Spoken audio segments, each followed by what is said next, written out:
નમસ્કાર મિત્રો, સ્વાગત છે તમારું અમારી યુટ્યુબ ચેનલમાં। તો મિત્રો, ગુજરાત બોર્ડ દ્વારા ધોરણ 12 બોર્ડની પરીક્ષાનું પરિણામ જાહેર કરી દેવામાં આવ્યું છે। તો આજે આપણે આ વિડીયોમાં 12 પાસ ઉમેદવાર માટે એવી અગત્યની યોજના વિશે ચર્ચા કરીશું કે જે યોજનાનું નામ છે લેપટોપ સહાય યોજના।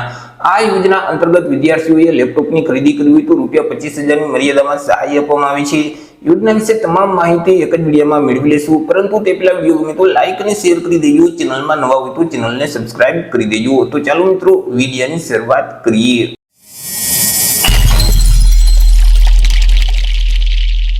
તો સૌથી પહેલા મિત્રો આપણે વાત કરી લેશું આજે લેપટોપ સહાય યોજના છે તે યોજનાનો મુખ્ય હેતુ શું છે।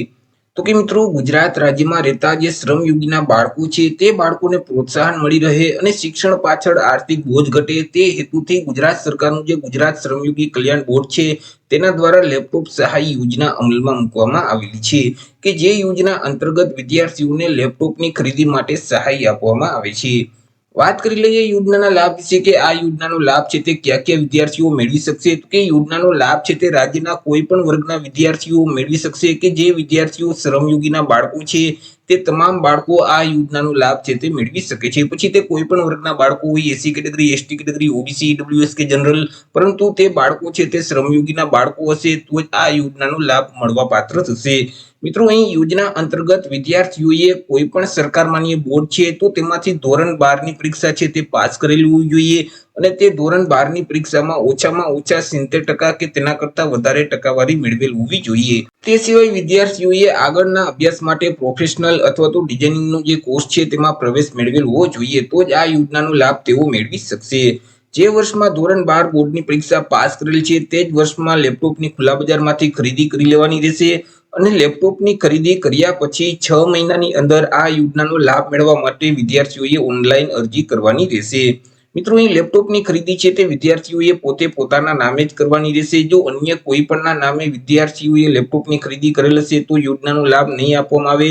અહીં લેપટોપની ખરીદી વિદ્યાર્થીના નામે જ કરવાની રહેશે।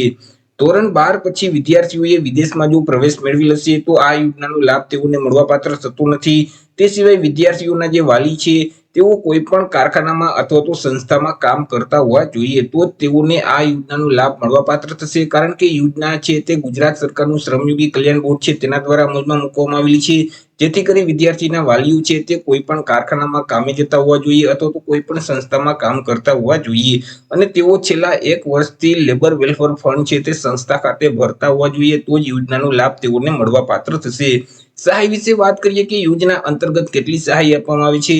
તો કે આ યોજના અંતર્ગત લેપટોપની ખરીદી માટે જે લેપટોપની જે ખરીદ કિંમત છે તેમના 50% લેખે સહાય આપવામાં આવશે અથવા તો વધુમાં વધુ ₹25,000ની મર્યાદામાં સહાય આપવામાં આવે છે। બે રકમમાંથી જે રકમ ઓછી હશે એટલી વિદ્યાર્થીઓને લેપટોપની ખરીદી માટે સહાય મળવાપાત્ર થશે અને આ યોજનાનો લાભ છે તે આજીવનમાં એક વખત જ મળવાપાત્ર થાય છે। એક વખત યોજનાનો લાભ લઈ લીધા પછી ફરી ક્યારેય આ યોજનાનો લાભ મેળવી શકાતો નથી। યોજનાનો લાભ મેળવવા માટે અરજી કઈ જગ્યાએ કરવાની રહેશે? તો કે આ યોજનાનો લાભ મેળવવા માટે વિદ્યાર્થીઓએ લેપટોપની ખરીદી બાદ 6 મહિનાની અંદર મિત્રો જે સન્માનનું પોર્ટલ છે samman.gujarat.gov.in નામની જે વેબસાઇટ છે તે વેબસાઇટ ઉપર જઈ ઓનલાઈન અરજી ફોર્મ ભરવાનું રહેશે। હાલ મિત્રો અત્યારે ઓનલાઈન અરજી ફોર્મ શરૂ છે તો તમારે લેપટોપની ખરીદી કર્યા પછી 6 મહિનાની અંદર અરજી કરી દેવાની રહેશે।